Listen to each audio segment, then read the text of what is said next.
What are you most afraid of? Is it the dark void of night, the rumble of thunder, or perhaps an animal that gave you an unpleasant experience as a child? Is it the inevitable veil of death, or the unknown lurking beyond it? Fear is universal and a fundamental part of the human consciousness. With very few exceptions, we all feel it.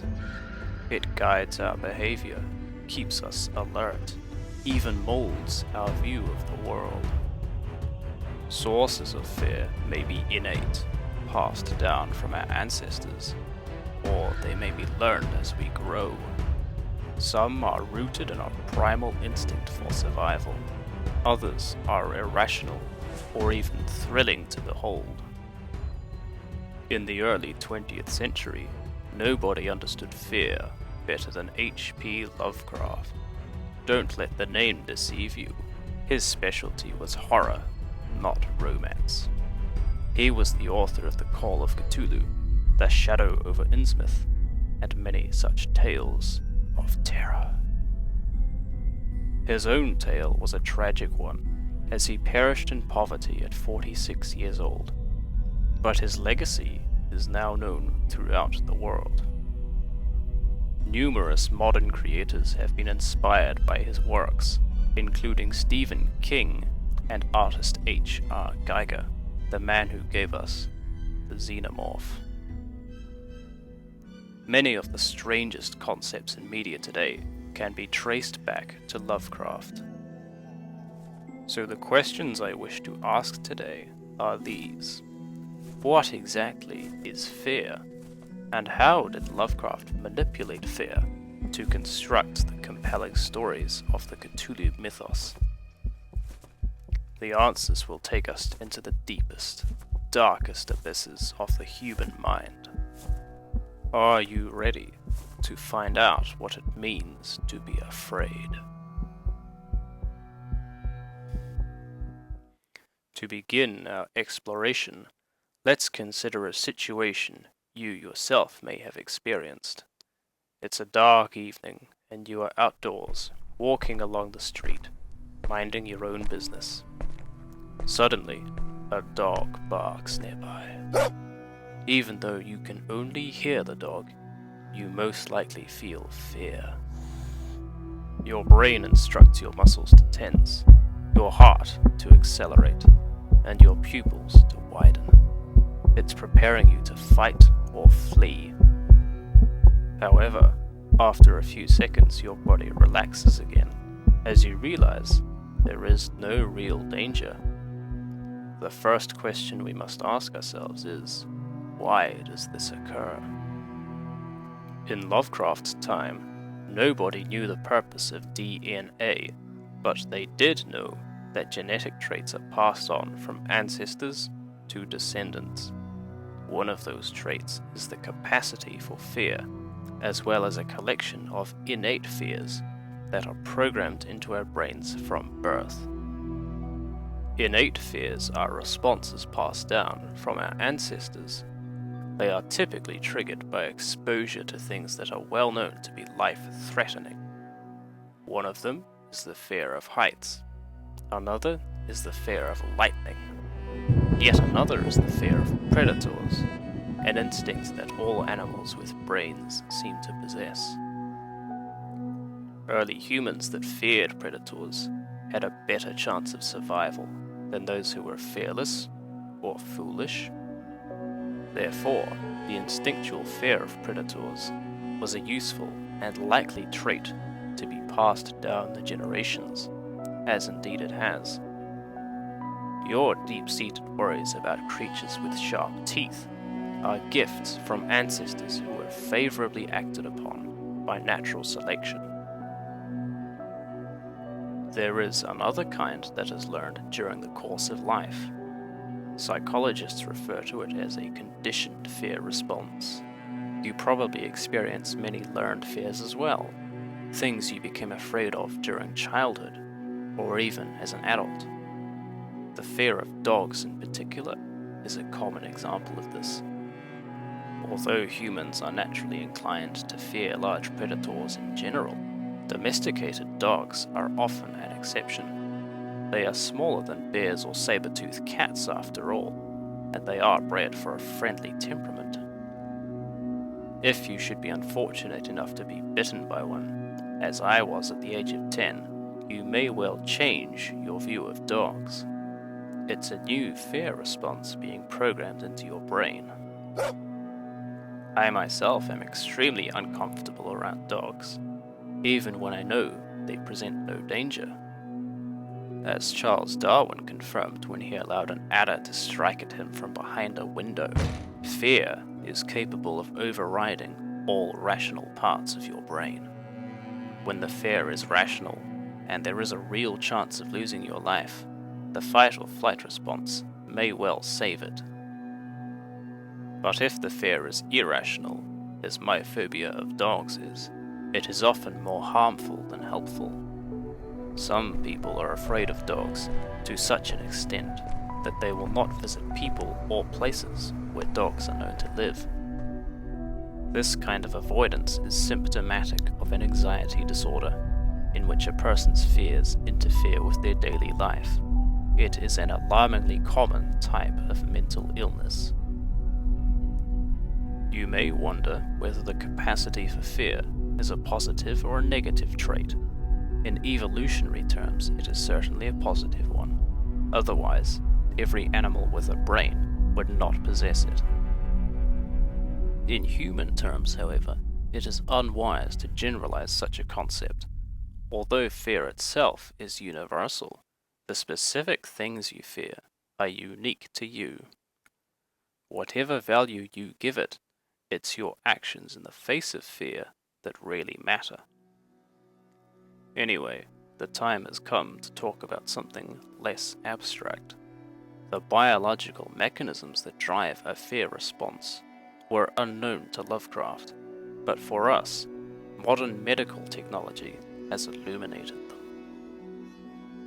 As it turns out, the sensation of fear that seems to appear instantly depends on the links between countless neurons in several sections of the brain. There are two primary pathways involved. I have already mentioned the fight or flight response. This is initiated by the first of the neuronal pathways, the so-called low road. Here is a diagram to illustrate how it works. As you can see, everything starts with the actual stimulus, the thing you find scary.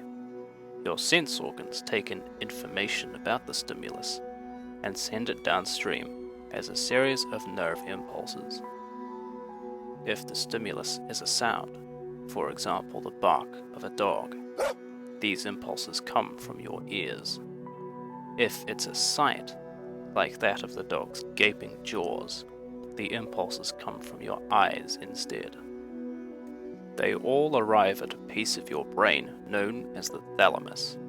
If the whole brain is a city, the thalamus is a hub for traffic.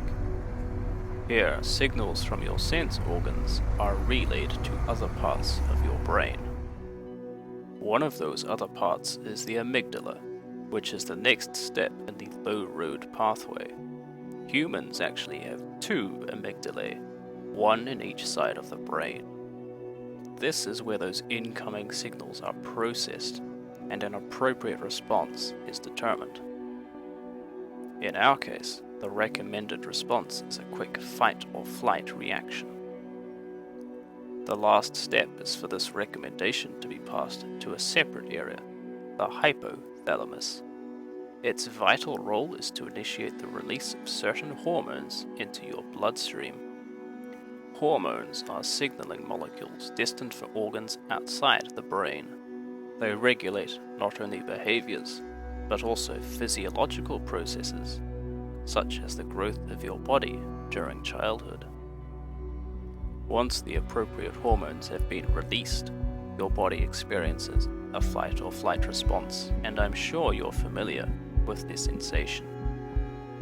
However, in our hypothetical situation, you never actually fled or entered combat with the barking dog. After a few seconds, your muscles relaxed and your heart rate returned to normal. This is because of the second neuronal pathway I mentioned, which is of course the high road. Along the high road, information requires more time to be processed. It needs to be checked to investigate whether the source of fear is actually dangerous. In other words, at the same time as you enter fight or flight mode, the high road pathway in your brain is deciding whether the threat is real or not. This is achieved by first relaying signals from the thalamus to the sensory cortex, instead of the amygdala as before. In the sensory cortex, large groups of neurons are each dedicated to processing signals from one of your sense organs. The sound of a bark will be interpreted by the auditory cortex, for example.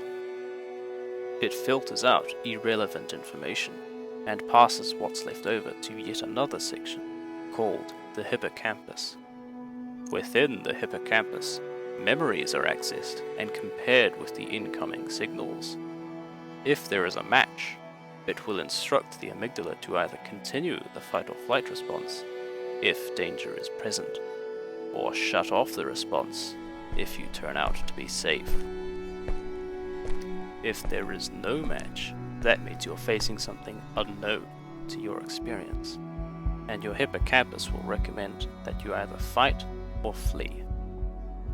The deepest fear of humans, after all, is fear of the unknown. As an aside, I hinted earlier that a few people do not experience fear. Can you guess how many? Out of the 7 billion people on Earth, only 400. They have an extremely rare disease that blocks the pathways between thalamus and hypothalamus.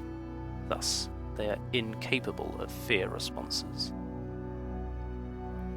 Lovecraft could not have understood this underlying mechanism as we do.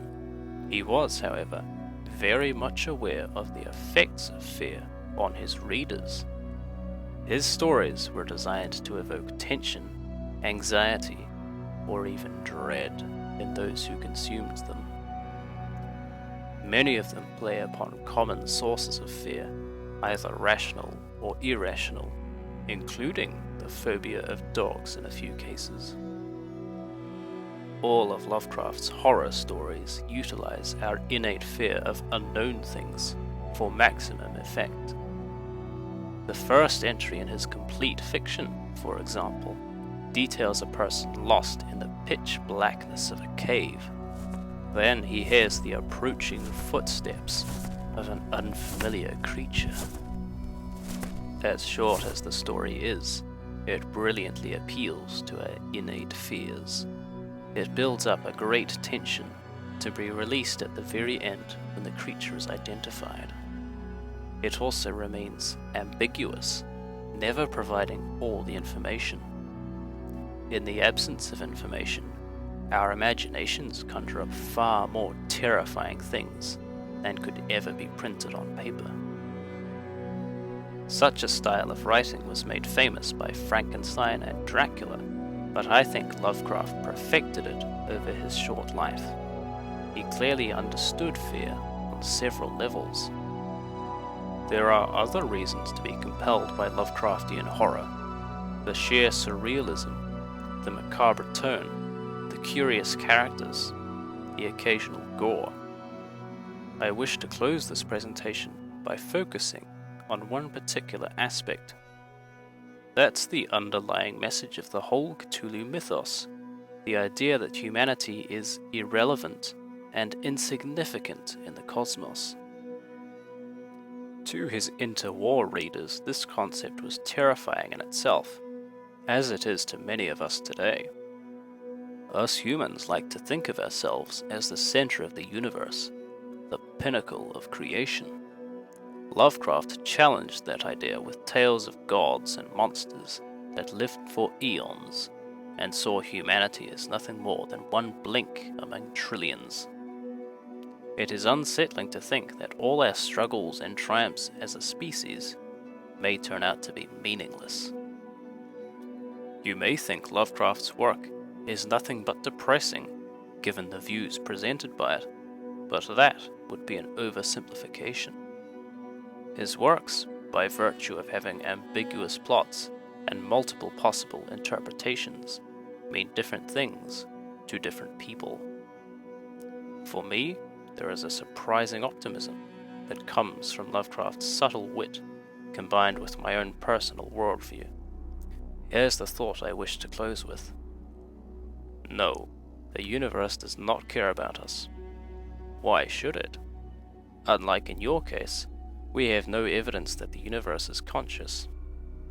It's simply the space we inhabit and the objects we observe, plus some interesting unknowns such as dark matter. Perhaps this makes you afraid of being insignificant, and to that I say, don't be. Although the universe doesn't care about people, we care about each other. You are significant to somebody, just as others are significant to you. All your struggles and triumphs mean something because you and those around you choose to give it meaning. That is what it means to be a living, breathing, fearfully conscious human. Now that you have watched this presentation, you are significant to me as well. Thank you.